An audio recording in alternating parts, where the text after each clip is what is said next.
अरे हरिया, तुम अभी तक खेत में क्या कर रहे हो? अंधेरा होने वाला है, घर चले जाओ, वरना तुम्हें पता है ना। हाँ मान सिंह, पता है, मुझे डराओ मत, पर थोड़ा सा काम बचा है, ये निपटा कर जा ही रहा हूँ।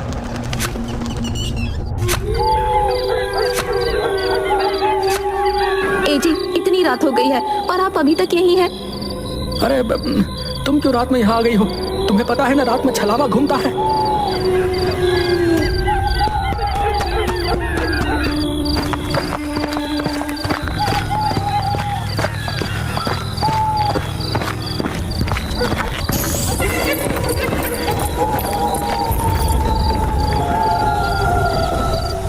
क्या हो गया? तुम रुक क्यों गई? चलो ना। वो सामने किसी औरत की लाश पड़ी है। अरे हाँ, ये कौन है? हरिया ने उसके पास जाकर देखा तो वो उसकी पत्नी की लाश थी। ये देखकर वो बहुत घबरा गया। उसने मुड़कर देखा तो उसकी पत्नी सामने भी खड़ी थी। वो उसके पास पहुंचा।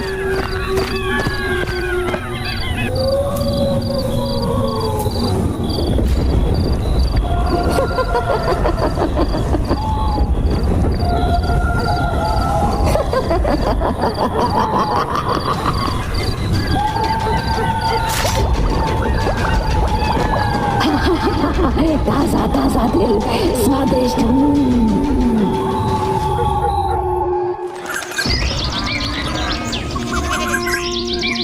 जब हरिया के छोटे भाई रमेश के पास पहुंची तो वो अगले ही दिन गांव आ गया।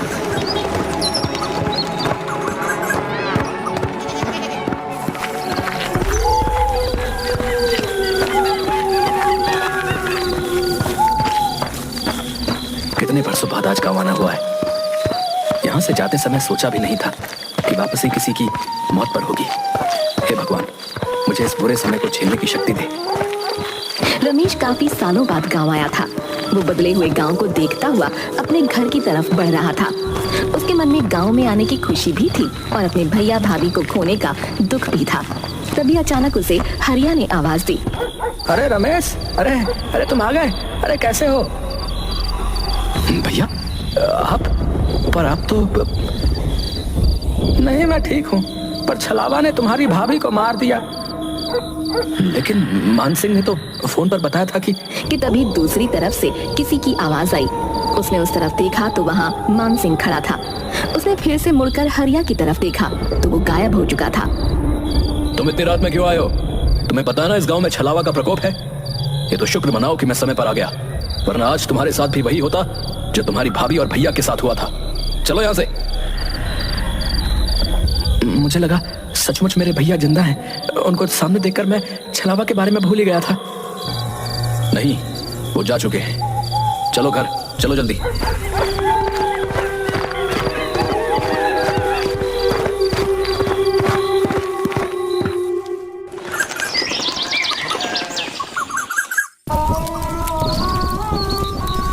भैया, मैं आपकी चिता की अग्नि को साक्षी मानकर ये कसम खाता हूँ कि मैं उस छलावा से आपका बदला जरूर लूंगा।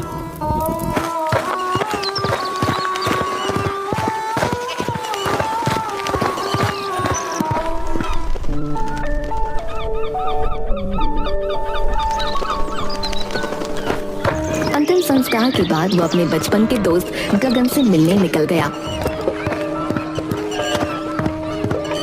पर जब वो उसके घर पहुंचा तो वहाँ ताला लगा हुआ था। वो उसके बारे में किसी से पूछने ही वाला था कि तभी वो आ गया। अरे रमेश, तू कब आया? मैं तो कल आया था, पर तेरे घर में ताला क्यों लगा हुआ है? अरे मैं कुछ काम से पड़ोस के गांव गया हुआ था, बस अभी आया हूँ। तभी अचानक शोर मचने लगा। पता चला गांव से बाहर जाने वाले रास्ते पर एक लाश मिली है। उस लाश का भी दिल निकाला जा चुका था और उसका मुंह भी कुचला हुआ था। हे भगवान, ये इस गांव में हो क्या रहा है? जरूर ये छलावा का काम होगा, लेकिन मैंने तो कभी नहीं सुना कि छलावा लोगों का दिल निकालता है। पहले नहीं निकालता होगा, पर अब इन लोगों में भी अपडेट आने लगे हैं। तुझे हंसी आ रही है? ये कोई हंसने की बात नहीं है, लोग मर रहे हैं। सॉरी, तो फिर इससे बचने के लिए क्या किया जाना चाहिए बता? हमें इस छलावा से छुटकारा पाने का कोई तरीका निकालना ही पड़ेगा। उसने मेरे भैया और भाभी को मारा है, मैं उससे बदला लेना चाहता हूँ। गगन और रमेश काफी देर खड़े बातें करते रहे, पर उन्हें छलावा को मारने का कोई रास्ता नजर नहीं आता। उसके बाद रमेश अपने घर चला जाता है।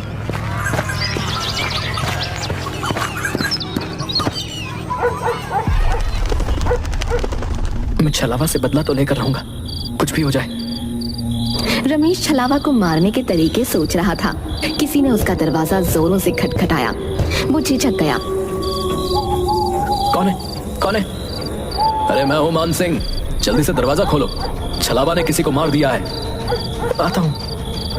रमेश हड़बड़ाहट में उठा और उसने जाकर दरवाजा खोला। सामने मान सिंह की लाश पड़ी थी। उसके सीने से उसका दिल निकाला जा चुका था और जमीन खून से लाल हो चुकी थी।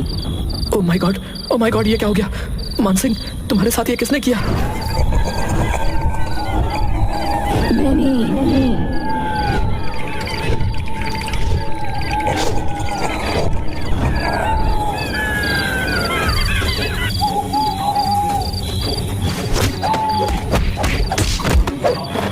मैं तुझे छोड़ूंगा नहीं।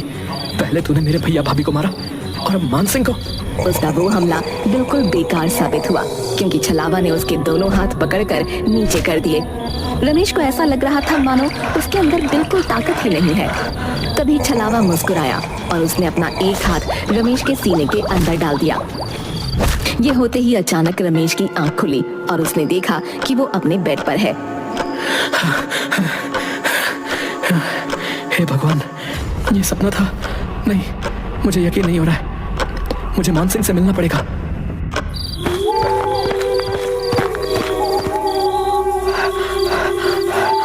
अरे क्या हुआ? तुम ऐसे हाफ क्यों रहे हो? मैंने सपना देखा कि छलावा ने तुम्हें भी मार दिया और मुझे भी। मैंने अपने बड़े बूढ़ों से सुना है कि अगर तुम्हारे सपने में कभी छलावा आए, इसका मतलब वो आसपास ही है। कहीं तुम छलावा ही तो नहीं? अरे पागल, मैं छलावा नहीं हूँ। तो खुद मेरे पास चलकर आया। कहीं तू तो छलावा नहीं?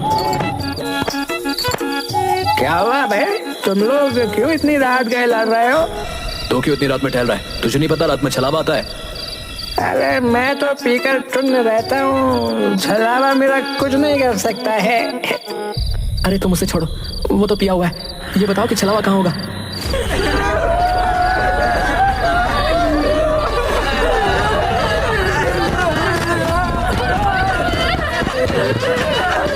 क्या हुआ सरपंच जी? अरे मेरे बेटे को छलावा ने मार डाला। हे भगवान, छलावा ने सरपंच जी के बेटे को मार डाला। सरपंच जी, अब तो आपको कुछ करना ही पड़ेगा। सरपंच जी के बेटे की मौत ने पूरे गांव को हिलाकर रख दिया था। रमेश, मान सिंह और गांव के कई लोग एक जगह इकट्ठा हुए और छलावा से छुटकारा पाने का प्लान बनाने लगे। इस छलावा को रोकना ही होगा, हमें कुछ करना पड़ेगा। लेकिन कैसे? वो तो रात में आता है और हमें अंधेरे में दिखाई भी नहीं देता। इस छलावा से छुटकारा पाने का एक ही तरीका है। अगर हम उसे दिन में पकड़ लें तो उसे मार सकते हैं, क्योंकि दिन में वो बहुत कमजोर होता है। पर वो दिन में भला कैसे मिलेगा? तो बस ये तरीका है कि हमें उसे रात में ही किसी तरह फंसाना होगा और फिर सुबह होते ही उसे मारना होगा। हमें ऐसा जाल बिछाना होगा जिससे वो निकल ना सके। गांव के लोगों ने मिलकर एक योजना बनाई। उन्होंने एक बड़ा जाल तैयार किया और तय किया कि वो छलावा को रात में ही फंसाकर सुबह मार डालेंगे। अरे गगन, तुझे पता है हम लोग छलावा को पकड़ने वाले हैं। दिन में तो वो कभी मिलेगा नहीं, इसलिए रात में ही पकड़ना है। मैं तुम्हारे साथ हूँ, लेकिन ये बहुत खतरनाक काम है भैया। लेकिन करना तो पड़ेगा, वरना लोग ऐसे ही मरते रहेंगे। रात का अंधेरा चारों ओर फैल चुका था। गांव के कुछ बहादुर लोग छलावा को पकड़ने की योजना के तहत इकट्ठा हुए। कई लोग डर के मारे नहीं आए थे, जिनमें गगन भी शामिल था। गगन फोन क्यों नहीं उठा रहा? उसने वादा किया था कि वो भी आएगा। शायद वो डर गया होगा। हम यहाँ हैं, हमें ही ये काम करना होगा। तभी एक ठंडी हवा का झोंका आया और सबकी रूह कांप उठी। अचानक सामने छलावा प्रकट हुआ, लेकिन हरिया के रूप में। भैया, आप जिंदा हैं? आप यहाँ कैसे? रमेश, मुझे बचा लो, छलावा मुझे मार डालेगा। रमेश रमेश का दिल जोरों से धड़कने लगा। वो अपने भाई की तरफ बढ़ा। तभी हरिया अचानक जोर से हंसने लगा और उसका रूप बदलने लगा। पहले वो एक बूढ़ी औरत बना, फिर एक जवान आदमी और फिर एक बच्चे में बदल गया। अंत में वो अपने असली भयानक रूप में आ गया। तुम लोग मुझे पकड़ने की कोशिश कर रहे हो, तुम मुझे नहीं पकड़ सकते। तभी एक आदमी ने हिम्मत दिखाई और छलावा की तरफ भागा। मैं तुझे नहीं छोड़ूंगा, आज तुझे मार कर ही रहूंगा।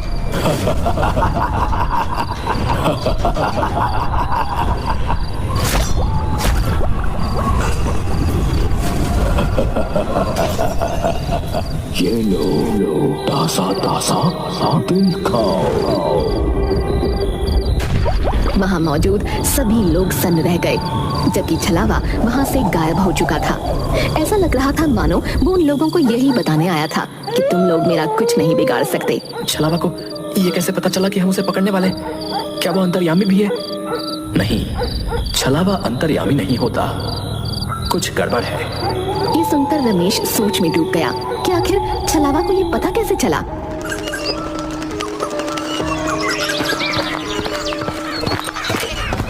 गगन, तुम कल रात को क्यों नहीं आए? मैंने तुम्हें कई बार फोन किया। यार मेरी तबीयत ठीक नहीं थी, इसलिए नहीं आ सका यार, सॉरी यार। रमेश और गगन गांव की गलियों में टहलते हुए एक पुराने मंदिर के पास पहुंचे। चलो मंदिर के अंदर चलते हैं, थोड़ी शांति मिल जाएगी। नहीं नहीं, मैं मंदिर के अंदर नहीं जा सकता, मेरी तबीयत अभी भी ठीक नहीं है। क्यों बहाना बना रहे हो? चलो अंदर।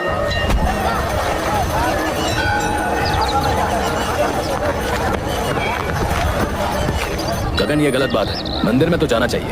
हाँ हाँ, अंदर चलो, तुम्हें अच्छा लगेगा। नहीं, मुझे छोड़ दो, मैं अंदर नहीं जा सकता। गगन बुरी तरह छटपटाने लगा, लेकिन रमेश, मान सिंह और सरपंच ने मिलकर उसे पकड़ा और मंदिर के अंदर खींच लिया। मंदिर के द्वार के अंदर जाते ही गगन जोर जोर से चीखने लगा। मुझे पता चल चुका है कि तुम ही छलावा हो। जिस लड़के का छलावा ने मुंह कुचल दिया था, उसकी पोस्टमार्टम रिपोर्ट आज सुबह आ गई और पता चला कि वो तो गगन था। गगन यानी जो गगन मुझसे मिलता है वो छलावा है। जो दिन में गांव की खबरें लेने आता है और रात में शिकार करता है। भयानक बदलाव आ गया। उसकी आंखें लाल हो गईं और उसका चेहरा जैसे फटने को हो गया।